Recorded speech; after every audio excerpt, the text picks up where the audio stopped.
이제 우리 마음과 또 정성을 다한 주일 예배를 하나님 앞에 드리기를 원합니다. 이제 정성껏 또 예배를 드리시고 먼저 또 예물도 드리시고 또 복장이나 이런 것도 꼭 성전에서 예배 드린다 여기시고 정성스럽게 예배를 드리시길 부탁을 드립니다.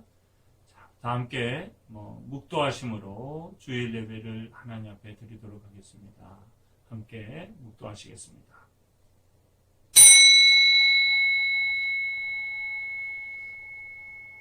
그들이 해가 있을 동안에도 주를 두려워하며 달이 있을 동안에도 대대로 그리하리로다. 그는 벤풀 위에 내리는 비같이 땅을 적시는 소낙비같이 내리리니 그의 날에 의인이 흥왕하여 평강의 풍성함이 달이 닿을 때까지 이르리로다. 아멘. 찬송가 87장 하나님 앞에 찬송하시겠습니다. 찬송가 87장입니다.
주님 영광의 옷 입고 문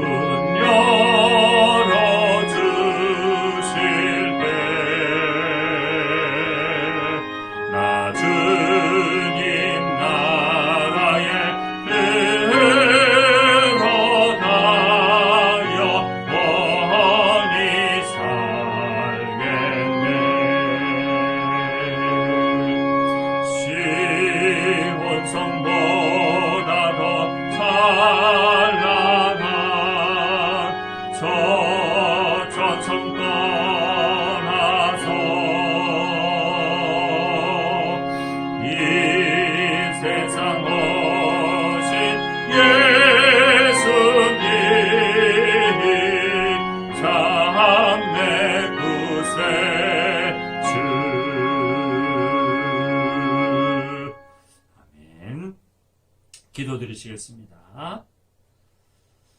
사랑의 주님, 오늘도 귀하고 복된 주일로 맞이하게 하여 주시고 오늘도 하나님 앞에 귀한 마음으로 이렇게 찬송하고 예배를 드립니다.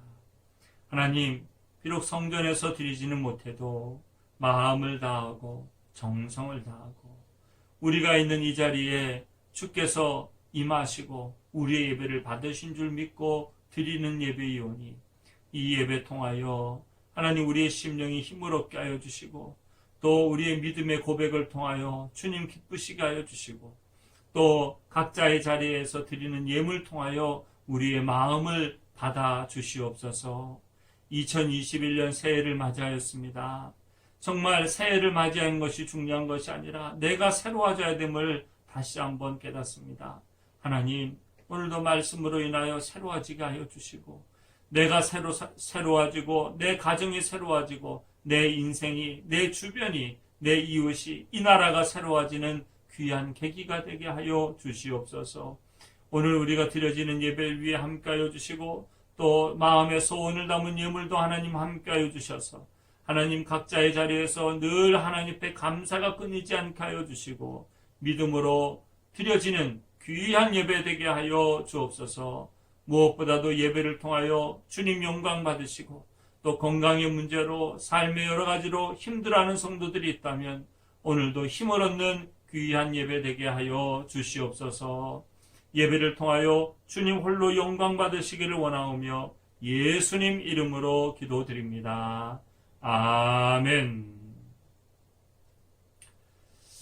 이 시간에는 교회 소식을 알려드리겠습니다. 지금 교회 소식적으로는 계속적으로 거리두기 단계가 있어서 어려움을 좀 겪고 있습니다. 그리고 비대면 예배가 일단 원칙으로 하고 있고 무엇보다도 국가적으로 이제 이번이 이제 올 2월부터 이제 백신 접종을 우리나라도 한다고 합니다만 그런 과정에 있다 보니까 지금이 제일 사실은 힘든 시기가 될 수 있습니다.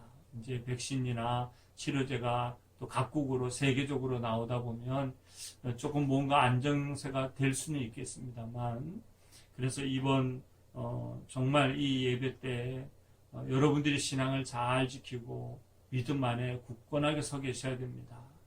교회적으로도 물론 마음은 언제든지 여러분들과 함께 대면하며 예배를 드리고 싶지만 지금 이 시기를 정말 우리가 지혜롭게 또 그리스도인답게 사회적으로 또 모든 이들에게 피해를 주지 않는 그런 상태에서 최선을 다해야 되니까 여러분이 여러분 건강관리도 잘 하시고 그리고 무엇보다도 더 사모하세요.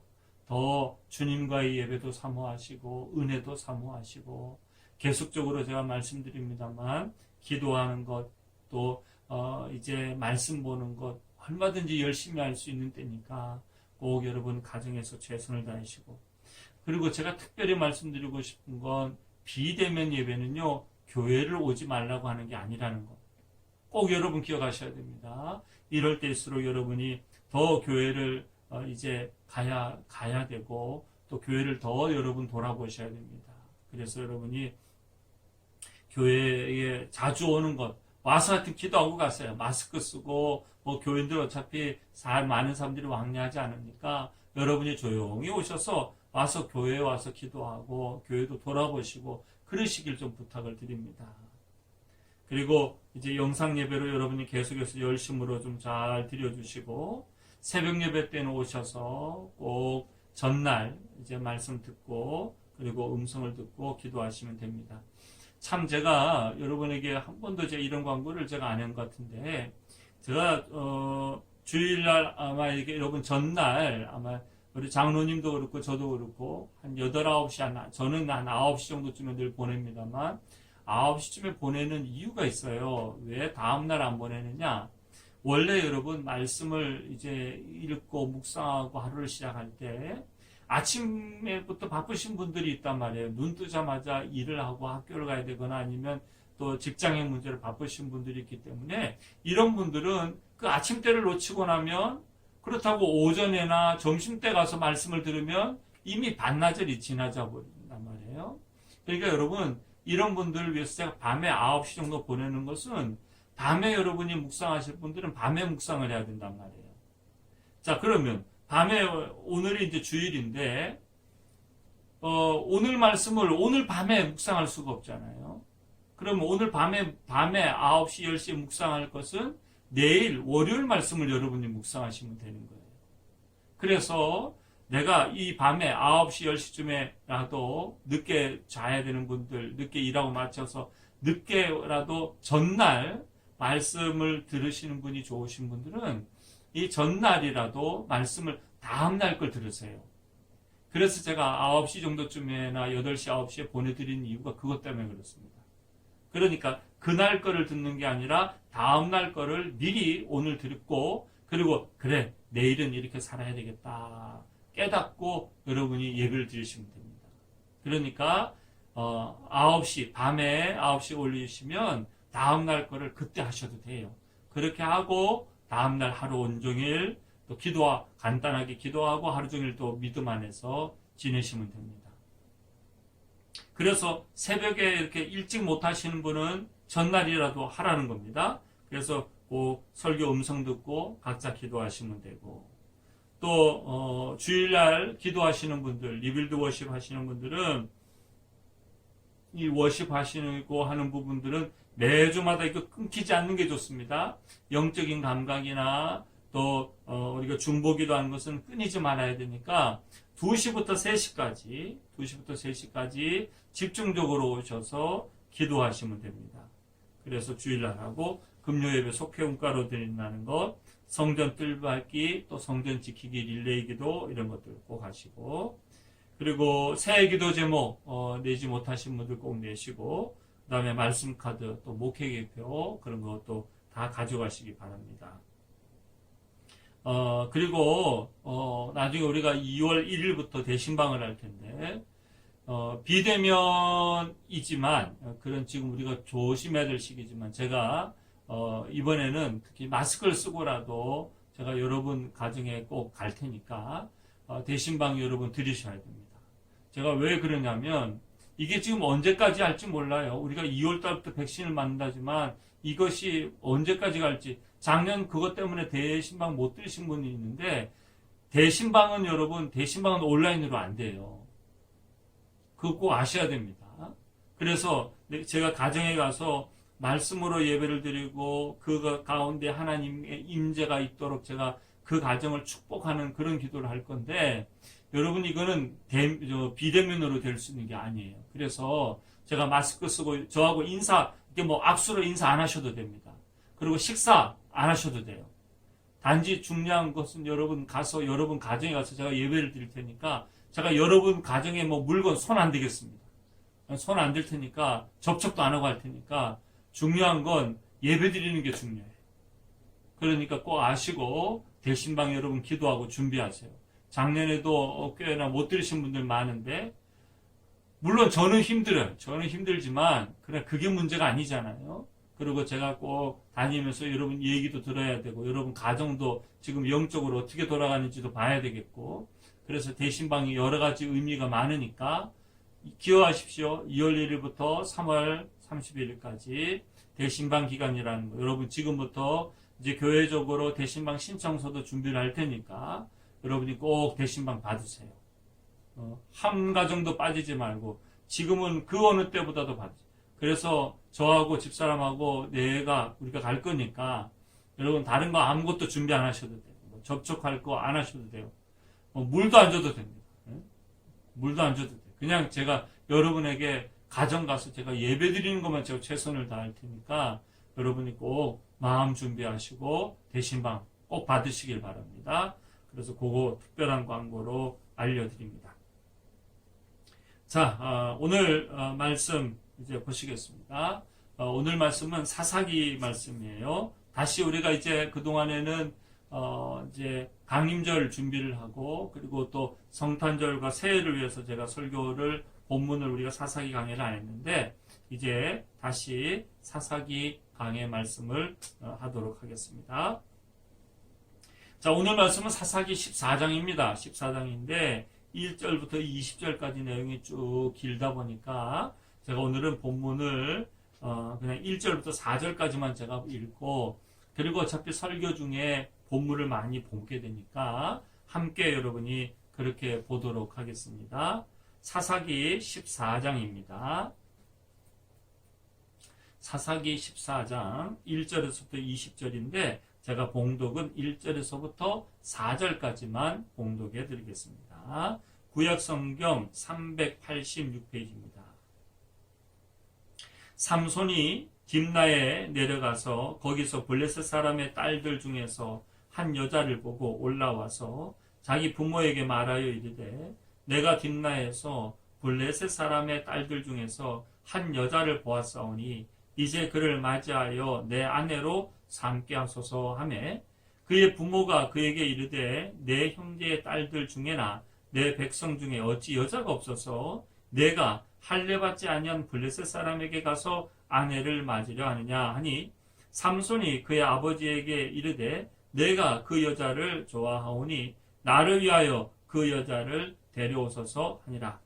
그때 블레셋 사람이 이스라엘을 다스린 까닭에 삼손이 틈을 타서 블레셋 사람을 치려 함이었으나 그의 부모는 이 일이 여호와께로부터 나온 것인 줄은 알지 못하였더라. 아멘. 자, 우선 이 삼손에 대한 이야기, 이제 참 재밌는, 아마 믿지 않는 사람들도 알만한 사람, 삼손입니다. 삼손은 말 그대로 나실인으로서 이제 머리에 삭도를 대지 않고, 그러니까 머리에 가위질을 하지 않고 자르지 않았다는 얘기죠. 그래서 이렇게 지냈던, 하나님으로부터 구별된 사람이었던 사람이 나실인이고, 그 나실인으로 이제 키워졌던 게 삼손입니다. 자, 그런데 오늘 이제 이 삼손에 있어서 삼손의 이야기는 단지 그냥 힘센 사사였던 삼손보다도 이제 삼손이 그가 죄짓고 또 그가 힘을 잃어버리고 사실은 결혼에 있어서 실패한 사람, 그런 사람이 사실은 삼손입니다. 근데 왜 성경에 이 삼손의 이야기를 담았을까? 힘센 사람 얘기하면 삼손을 말할 정도로 힘센 거를 이야기하는 것일까? 삼손의 그 일생 가운데의 특별한 것은 그가 분명히 자기 욕심대로 자기 마음대로 살았는데 하나님께서 끝까지 그를 통해서도 일하시더라 하는 겁니다. 일하시더라. 사실은 그런 내용이 핵심입니다. 근데 결론이 말이죠. 그러니까 우리가 아무렇게나 사나 하나님은 다 알아서 하시더라 이 얘기가 아니에요. 그 얘기가 아니라 더 중요하게 얘기하자면 사람이 아무리 자기 마음대로 가도 하나님은 하나님의 일을 하신다 그 말이에요. 그러면 어떻게 해야 되겠습니까? 사람이 실패하건 성공하건 하나님은 하나님의 일을 하신다는 의미 속에서는요, 내가 뭘 해서 하나님이 성공하고 내가 뭘 했기 때문에 하나님에게 득이 되고 내가 뭘 했기 때문에 하나님이 성공하는 게 아니다 말이에요. 그저 우리는 우리에게 주어진 일들을 감사하고 귀히 여기고 기뻐하면서 할 것 외에는 아무 것이 없어요. 하나님은 하나님 일을 하실 거란 말입니다. 그래서 우리는 우리에게 주어진 일이 있을 때 그저 감사하고 하나님 나에게 이런 일 주신 걸 감사합니다. 그저 하나님 내가 귀히 여기고 하겠습니다. 그런 마음과 자세로 하면 된다. 오늘 여러분 말씀에는 그걸 말하려고 하는 것이에요. 그래서 우리는 그저 우리에게 주어진 사명을 감사하면서 겸손하게 감당하면 된다. 자, 그래서 오늘 이제 그런 이제 삼손의 아주 중요한 얘기들 하는데, 삼손이 얼마나 인간적이고 또 사실 내용도 좀 흥미로운 것도 많고, 그다음에 사실적이고 그런 내용들을 담고 있는 게 삼손의 이야기입니다. 그래서 여기엔 전혀 뭐 잘못했는데도 불구하고 미화하면서 아름답게 꾸미면서 이야기하지도 않습니다. 아주 신랄하게 얘기합니다. 얼마나 삼손이 어리석었나, 얼마나 불순종했나, 얼마나 실패했는가, 이런 것들을 다 드러내어서 말합니다. 가장 어찌 보면 우리도 역시 하기 쉬운 실수, 우리도 그렇게 하기 쉬운 그런 죄를 삼손이 대신해서 보여주는 거예요. 그래서 여러분 이 삼손의 내용을 잘 보시면 하나님에 대해서도 더 잘 알고요. 우리 자신 인간에 대해서도 더 잘 아는, 파악할 수 있는 그런 말씀의 내용이 됩니다. 책 중에 말이죠. 책 제목이 돈, 섹스, 권력 이런 책이 있어요. 그러니까 여러분 이렇게 들으면 이거 좀 뭐 이상한 책 아니야? 아니 목사님 뭐또 이상한 책을 소개하시네. 그게 아니라 말이죠. 이것은 세속적인 책이 아니고 아주 유명한 영성 신학자가 쓴 책입니다. 리차드 포스터라고 해서 영적 성장과 훈련이라는 유명한 책을 쓴 분이 이 책 제목이 돈, 섹스, 권력 이렇게 나와요. 근데 왜 이런 얘기를 했을까? 보통 사람들이 생각하기에는 기도라든지 예배와 같은 주제는 영적인 반면에 지금 말했던 뭐 성적인 거라든지 돈이라든지 권력이라든지 이런 건 세속적인 것으로 들려질 수 있습니다만 그러나 사실은 그렇지 않습니다.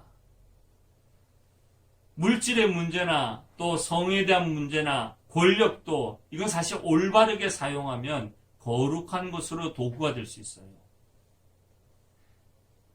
메시아만 봐도 말이죠. 이스라엘 백성들이 메시아를 기다렸습니다. 그 메시아가 어떤 거였습니까? 권력이죠, 권력. 힘입니다, 힘. 통치자예요, 다스리는 것. 근데 하나님께 붙들리면 아주 좋은 것이 됩니다. 다윗 왕이 잘못됐습니까? 아니에요. 그 다음에 솔로몬과 다윗이 물질을 가진 것, 다윗이 물질 가져서 그게 문제가 됐습니까? 아닙니다. 그 물질을 나중에 다 성전을 짓는데 다 자본을 준비하고 했단 말이에요. 그러니까 사실은 물질이나 그런 또 성에 대한 부분이나 그 다음에 권력에 대한 부분 그 자체가 잘못된 건 아니에요. 그게 온전히 하나님 앞에서 잘 쓰여지면 귀한 영적인 도구가 될 수 있고 사실은 그런 부분들을 믿음으로 잘 다뤄야 되기도 합니다. 오늘 이제 이 본문에 나오는 이제 이 삼손의 모습 가운데 뭐가 지금 오늘 문제가 되는지 한번 보시겠습니다. 오늘 삼손은 이스라엘 사람 이제 결혼의 문제에 있어서 이스라엘 사람이 아닌 블레셋 여인을 사랑하게 됩니다. 1절과 2절에 그런 것이 나오죠. 블레셋 사람의 딸들 중에서 한 여자를 봤다라고 말을 합니다. 그리고는 그를 맞이하여 내 아내로 삼게 하소서 그렇게 얘기를 합니다. 자, 삼손에게 있어서 이제 좀 이 결혼의 문제에 있어서 문제가 있다는 것을 암시적인 단어가 하나 나와요. 그건 뭐냐면 딥나에 내려가서 1절에 얘기하고 있죠. 5절에도 보면 삼손이 그의 부모와 함께 딥나에 내려갔다라고 얘기를 합니다. 자, 그러면 이 딥나에 내려갔다라고 말하는 것은요, 단순히 지형적인 문제일까요? 자, 그러면 예를 들어서 의정부나 포천 쪽에 있는 사람이 좋아요. 다시 부산에 있는 사람은 서울에 내려간다고 합니까? 올라간다고 합니까? 올라간다고 얘기해요. 그래서 서울로 올라간다 그래요. 서울로 올라간다. 자, 그러면 의정부나 포천에 있는 사람들은 서울로 내려간다고 그럴까요? 올라간다고 그럴까요? 그들도 역시 올라간다고 그래요. 왜 그런 줄 아십니까? 서울이 지역의 문제로 올라가는 의미보다 서울은 수도요. 서울은 모든 것에 위에 있단 말이에요. 위에. 그래서 사람들 마음속에 말할 때 서울로 올라간다 이렇게 표현해요. 서울로 올라간다. 지역하고 사실은 상관이 없어요. 서울 위치보다 산에 있는 사람들도 말이죠. 서울로 갈 때는 서울로 올라간다 이렇게 말한단 말이에요.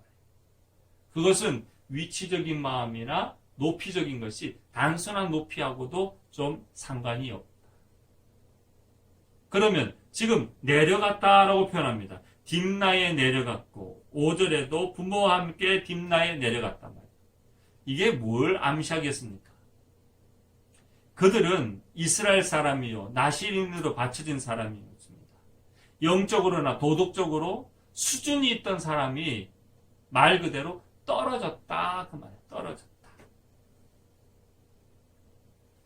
이스라엘의 사사입니다. 그런데 이 사사가 이방 여인과 결혼한 것은 이건 올바른 선택이 아니라는 겁니다. 그래서 삼손의 부모들은 찬성할 수가 없습니다. 3절에 말합니다. 그의 부모가 그에게 이르되 왜 형제들 중에 있는 사람을 선택하지 않고 할례받지도 않은 블레셋 여인을 선택하냐? 라고 말을 합니다. 그러나 삼손은 그 여자를 좋아하오니 나를 위하여 그 여자를 데려오소서 그렇게 말을 합니다. 자, 그러면 성경은 왜 이방 사람들하고 이방 여인과 결혼하지 말라고 했을까? 그럼 우리가 말하는 믿음의 조상들 가운데 이방 여인하고 다 결혼 안 했느냐? 결코 그렇지 않습니다. 결코 그렇지 않아요. 이 이방 사람들을 차별하려고 하는 게 아닙니다. 차별하려고 하는 게 아니에요. 자, 예를 들어 모세 같은 경우에는 미디안의 제사장 딸 십보라와 결혼을 합니다. 요셉도 이집트 여인인 보디베라의 딸 아스낙과 결혼을 합니다. 자, 성경에서는 이런 일들, 이방 여자와 결혼한 일들이 많습니다. 그런데 진짜 중요한 일은 영적인 이유 때문에 그렇습니다. 이방 여인과 결혼하게 되면 자신이 이방 여인을 끌어오지를 못하고 이방 여인에게 끌려갈 수 있기 때문에 문제가 되는 겁니다. 모세의 경우나 요셉의 경우도 말이죠. 이집트 여인이고 미디안 제사장의 딸이지만 누구에게로 옵니까? 모세의 영향을 받고 모세의 영향 아래 오고 요셉의 영향 아래에 온다 하는 겁니다.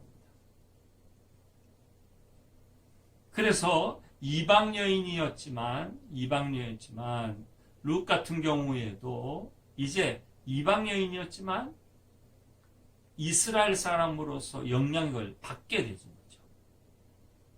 그러나 반대로 여자였지만 그 여자에게 오히려 끌려가는 경우도 있습니다. 대표적인 얘기가 솔로몬 같은 경우 그렇죠. 솔로몬도 정략 결혼을 합니다. 그런데 그 정략 결혼 때문에 정략 결혼을 해서 자신의 영토를 넓히는 게 문제가 아니라 자신의 신앙적인 것은 줄어들고 오히려 우상 숭배하는 도구들이 그 여인들을 통해서 들고 들어오죠. 더 대표적인 건 북이스라엘 왕 아합 왕이 더 그렇습니다. 아합 왕은요 시돈 사람의 왕 엣바알의 딸 이세벨을 아내로 맞이합니다. 근데 그 아내를 맞이했을 때 아내가 하나님의 사람으로 바뀌는 것이 아니라 오히려 우상을 다 끌고 들어와 버려요. 아합이 오히려 이세벨의 영향을 받습니다. 문제의 핵심은 거기에 있습니다. 지금도 많은 사람들이 결혼을 갖다가 믿지 않는 사람하고 결혼할 때는요 다 전도 목적이라고 그래요. 근데 여러분 주변에 한번 보세요. 이게 전도 목적이 됐습니까? 아니면 오히려 부인이 여자가 주로 죄송한 얘기입니다만 주로 여자분들은 믿고 남자들은 안 믿는단 말이에요. 그런데 이 문제는 부인이 남편들에게 끌려가 버려요. 그러니까 이건 문제가 되는 겁니다. 그래서 이방 사람 여인하고 결혼하지 말라는 이유는 그 여인인데도 불구하고 끌려가요. 또 한국 사회 같은 경우에는 아내가 남편에게 오히려 끌려갑니다. 믿지 않는 사람하고 믿지 않는 남편하고 결혼을 했다 그러면 여자가 좀 남편을 끌어왔을 때나 그게 복이 되는 것이지 부인이 끌려가면 이건 아무 의미가 없는 거예요. 소용이 없어요. 결혼과 관련해서 삼손의 문제를 계속 보여지는데 잘 보세요. 결혼을 할 때 말이죠. 이삭 같은 경우에는요. 이삭은 자신의 종을 시켜가지고 인도를 받았어요.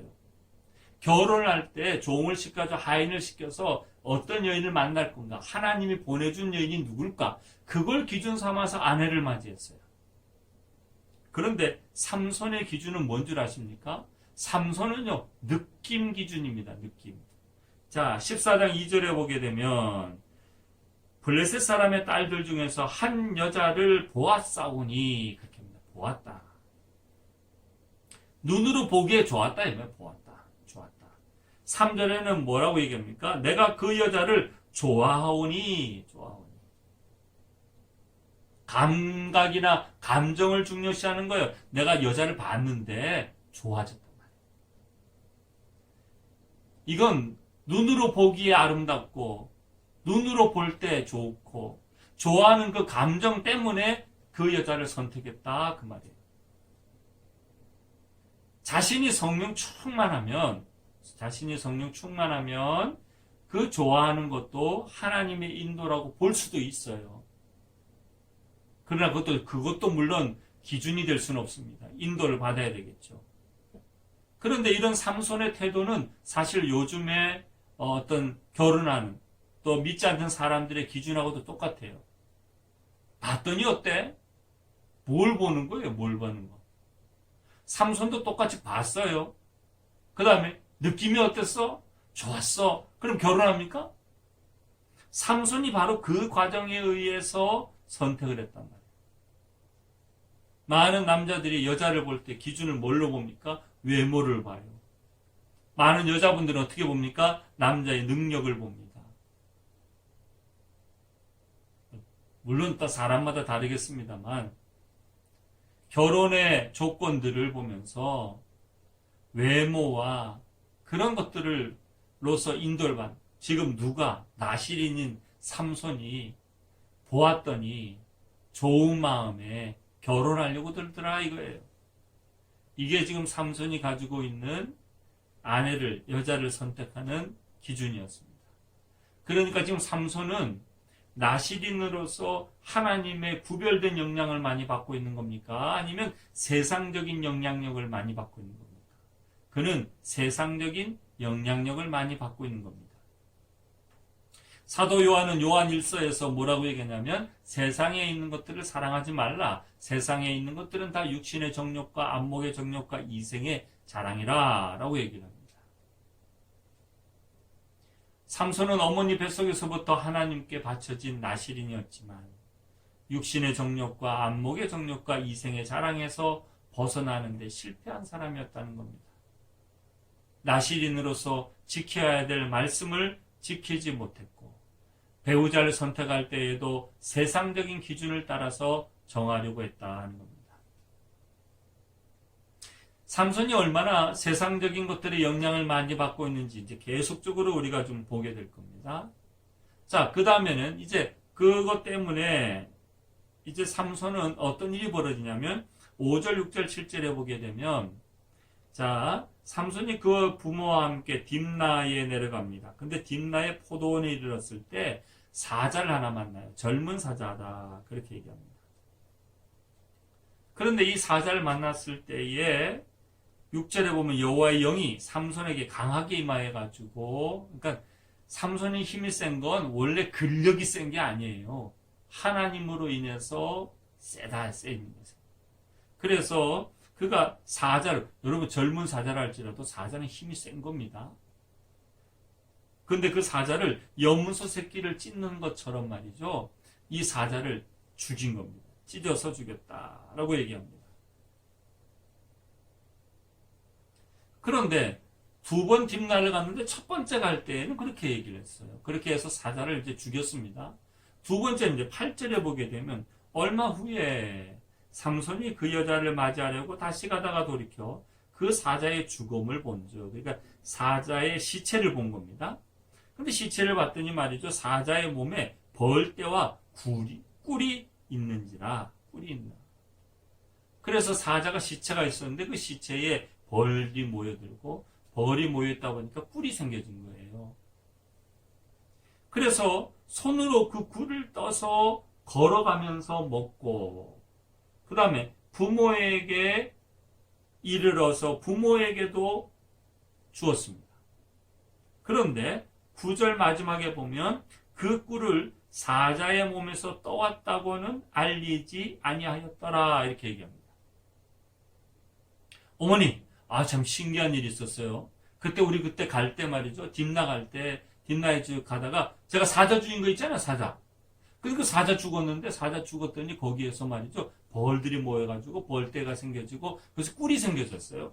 이게 그 꿀이에요? 이렇게 얘기를 안 했다 이 말이에요. 안 했다. 왜 안 했을까요? 왜 안 했을까? 이 나실인이 하면 안 되는 세 가지 일이 있어요. 나실인이 하면 안 되는 세 가지. 첫 번째는요. 머리에 삭도를 대면 안 됩니다. 두 번째는요. 술을 먹으면 안 됩니다.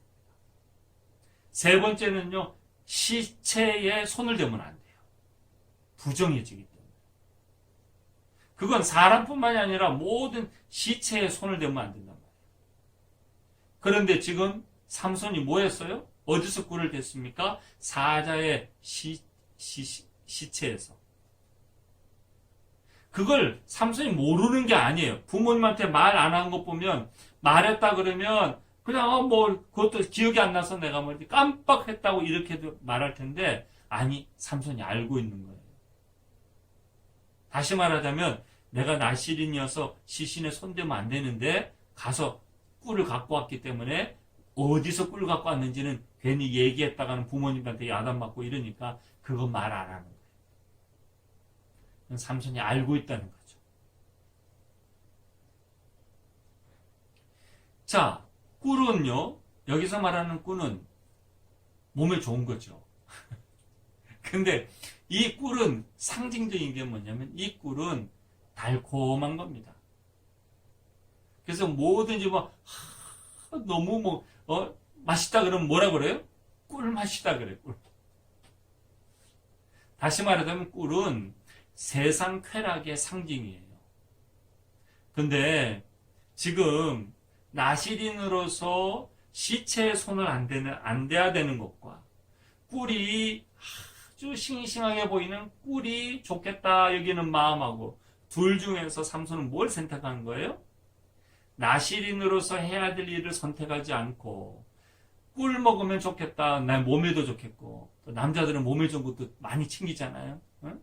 그래서 몸에 좋겠다는 거, 맛있겠다는 거, 그걸 더 선택했던 것이 삼손입니다. 그러니까 지금 삼손의 관심이 나시린으로서 관심이 있다는 거예요. 아니면 그냥 세상적인 사람처럼 말이죠. 꿀 좋고 말이죠. 몸에 좋은 거 관심이 있는 거예요. 그게 지금 삼손 상태가 다 나온 거예요. 여자 선택할 때 어떻게 했다고요? 보았더니 좋고 좋은 마음이 들어서 선택하고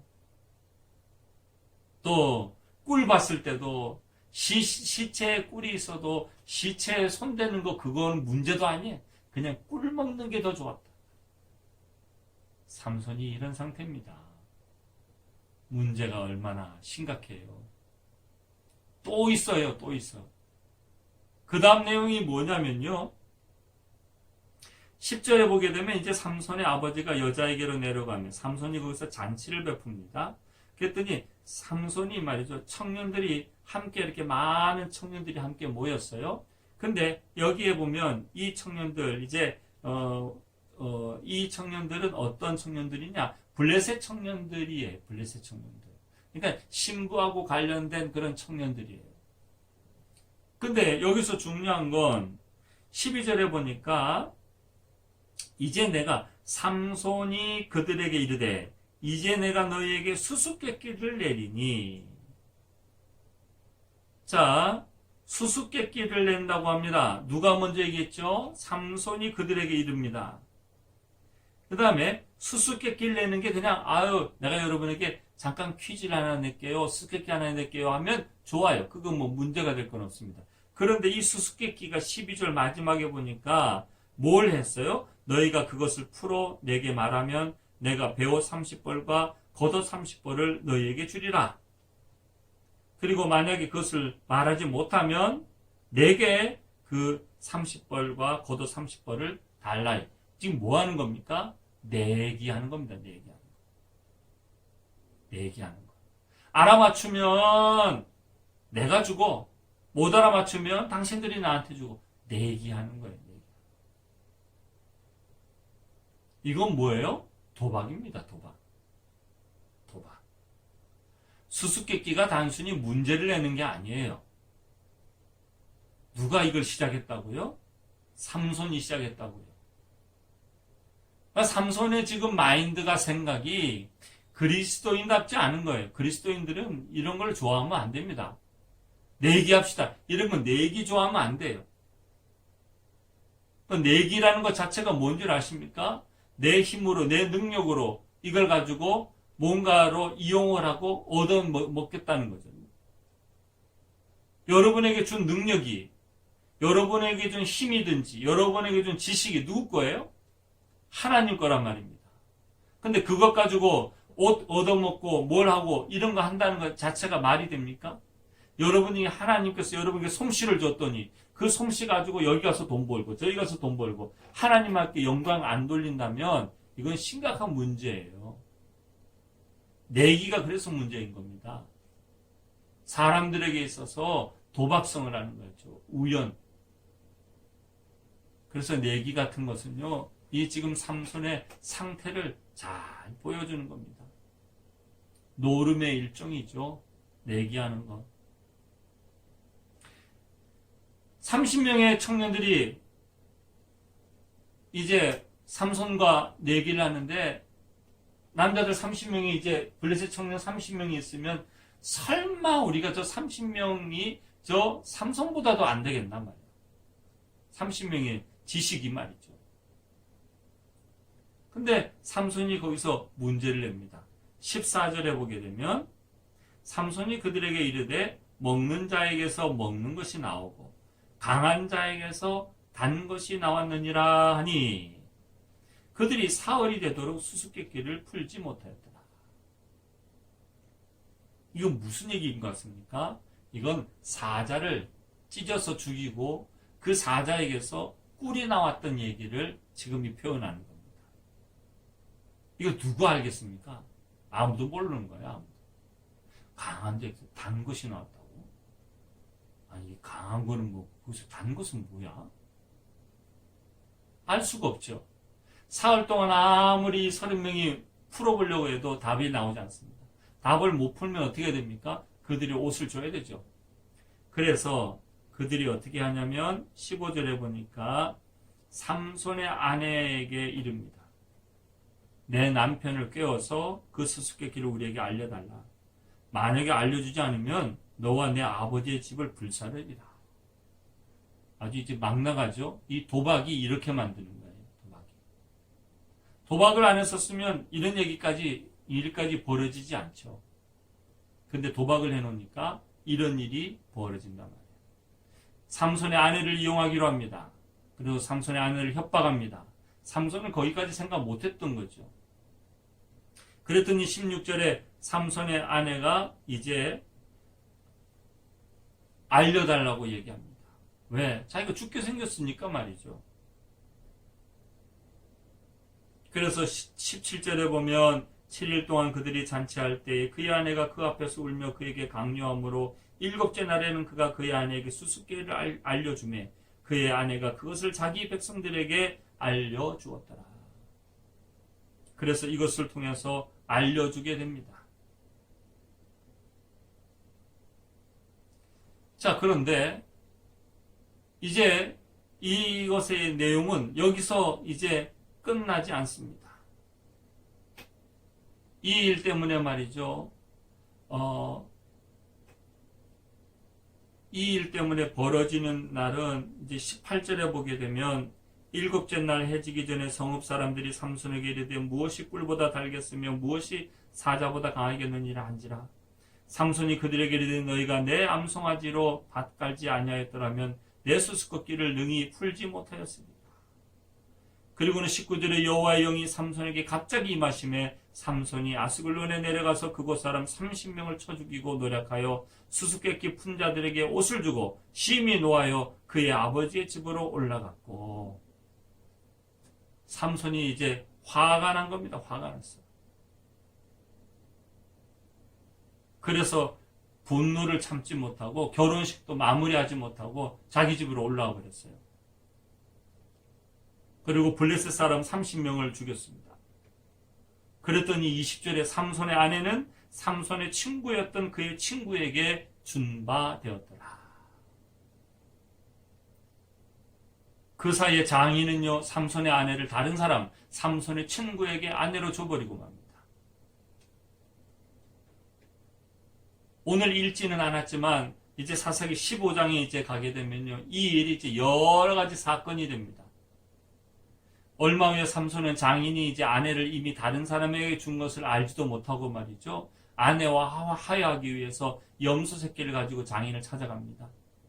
갔더니 삼손 또 장인은 말합니다. 이미 자기 아내를 다른 사람에게 주었다는 것을 알게 됩니다. 그러면서 이 난처해진 삼손의 장인은 말이죠. 동생이 더 예쁘니까 동생을 아내를 맞이하면 어떻냐고 이렇게 제안을 합니다. 삼손은 이 일을 빌미 삼아서 블레셋 사람들을 해하려고 해요. 여우 300마리를 붙잡아가지고 말이죠. 2마리씩 꼬리를 묶어둡니다. 그리고 그 해를 꼬리에 달아서 불을 붙여가지고 말이죠. 블레셋 사람들의 곡식 밭으로 내몰게 됩니다. 그러니까 이 여우들이 막 다니면서 말이죠. 2마리씩 묶어놨으니까 150개예요. 150. 근데 이때는 마침 추수 때였고 추수한 곡식단이 있고 추수하지 않은 곡식, 포도원, 감람나무 이런 것들을 다 여우들이 막 왔다 갔다 하면서 말이죠. 다 불태워버리는 거예요. 이 일 때문에 또 블레셋 사람들이 분노하면서 삼손의 장인과 아내와 그 가족을 불사르게 됩니다. 그랬더니 또 삼손은 또 블레셋에 보복을 합니다. 그래서 블레셋 사람들의 정강이와 널찍다리를 크게 쳐서 죽이는 일들이 벌어지게 됩니다. 역사적으로 이 일은 이제 더 큰 일들을 하고 결국은 삼손이 이렇게 어리석은 선택을 했지만 하나님께서 이 일을 통하여 이스라엘 민족들을 블레셋 사람들의 손에서 구하는 일들을 하게 하십니다. 그래서 14장 4절에 이 사건을 두고 뭐라고 표현하냐면 그때에 블레셋 사람이 이스라엘을 다스린 까닭에 삼손이 틈을 타서 블레셋 사람을 치려 함이었으나 그의 부모는 이 일이 여호와께로부터 나온 것인 줄은 알지 못하였더라. 지금 이 당시에는요, 이 이스라엘이 블레셋 사람들이 이스라엘을 다스렸단 말이에요. 근데 삼손을 통해서 블레셋에서부터 이스라엘 사람들을 구원하고 블레셋을 치는 이 사건이 바로 이 결혼의 사건을 통해서 하나님께서 그 일을 이루셨다는 거예요. 결국은 어떻게 된 겁니까? 결국은 그 딥나에 내려가서 여자와 결혼하려고 했던 것이 하나님의 일을 이루는 그런 사건이 되었다는 거예요. 물론 여러분 이건 나중에 가서 보는 얘기예요. 나중에 가서. 제가 처음에 말씀드렸죠. 우리에게 주어진 일들 우리는 그저 감사하게 하는 거예요. 하나님은 하나님의 일들을 하는 거예요. 내가 뭔가 했기 때문에 하나님이 잘 되고 내가 뭘 했기 때문에 하나님이 성공한 게 아닙니다. 그래서 우리는 우리에게 주어진 일들을 그저 감사하며 귀히 여기면서 우리는 감당해야만 합니다. 저와 여러분이 이번 한 주간 동안에도 우리가 살아갈 때에 우리는 삼손처럼 실수할 수도 있고 삼손처럼 세상적인 가치관으로 따라서 움직일 수도 있어요. 우리는 정신 차려야 됩니다. 우리는 모두가 다 나시린 같은 사람들이에요. 아니 오히려 나시린보다 더 정결하게 살아야 될 그리스도인들입니다. 그런데 세상의 기준 따라가고 눈에 보이는 것 따라가고 좋은 것 따라가고 그저 믿지 않는 가족들 따라가는 그런 삶이 됐다가는 그 모든 가족들을 다 어렵게 만드는 일을 한단 말이에요. 오늘 여러분 이 삼손이 이런 일을 해서 여러분 뭐 블레셋으로부터 이스라엘 백성들을 구원한 것 같지만 여러분 뭐 하나 제대로 했습니까? 삼손 입장에서는 좋아하고 자기 좋아했던 여자하고 결혼을 하기라도 했습니까? 그 일 때문에 말이죠. 자기 가족들 사람들 다 죽었어요. 그래서 그 일로 인해서 삼손의 어떤 이제 그 모든 주변 사람들 그런 것들이 또 억울하게 일을 갖게 되고 좋은 게 아닙니다. 오히려 더 좋은 것은 블레셋 사람들도 살리고 이스라엘도 살리는 일이 중요한 거죠. 저와 여러분이 이제 한 주간 동안 살아가실 때 꼭 기억하시고 말씀으로 살아가는 저와 여러분 되시기를 간절히 축원합니다. 꼭 깨어 있으시고 우리에게 주어진 일들을 귀하게 감당하는 저와 여러분 되시기를 부탁드립니다. 꼭 믿음으로 승리하시길 바랍니다. 기도드리시겠습니다. 사랑의 주님, 우리에게 이렇게 귀한 말씀 주셔서 삼손을 통하여 귀한 것을 깨닫습니다. 우리가 깨닫고 믿음으로 나아가게 하여 주시고 날마다 주님이 주시는 그런 은혜 속에서 살게 하여 주시고 우리도 나시린 못지않는 깨어있는 자들인데 세상의 기준대로 살지 않게 하여 주시고 여호와의 영이 날마다 충만한 자가 될 수 있도록 하나님 꼭 함께하여 주시옵소서. 지금은 우리 주 예수 그리스도의 십자가의 은혜와 또한 하나님 아버지의 크고도 놀라우신 사랑과 성령님의 감화 감동 충만 역사하심이 이번 한 주간 동안에도 믿음으로 깨어서 지내어 승리하기를 원하는 사랑하는 성도들 머리 위에와 가정과 일터 위에 이제로부터 영원토록 함께하옵시기를 간절히 축원하옵나이다. 아멘.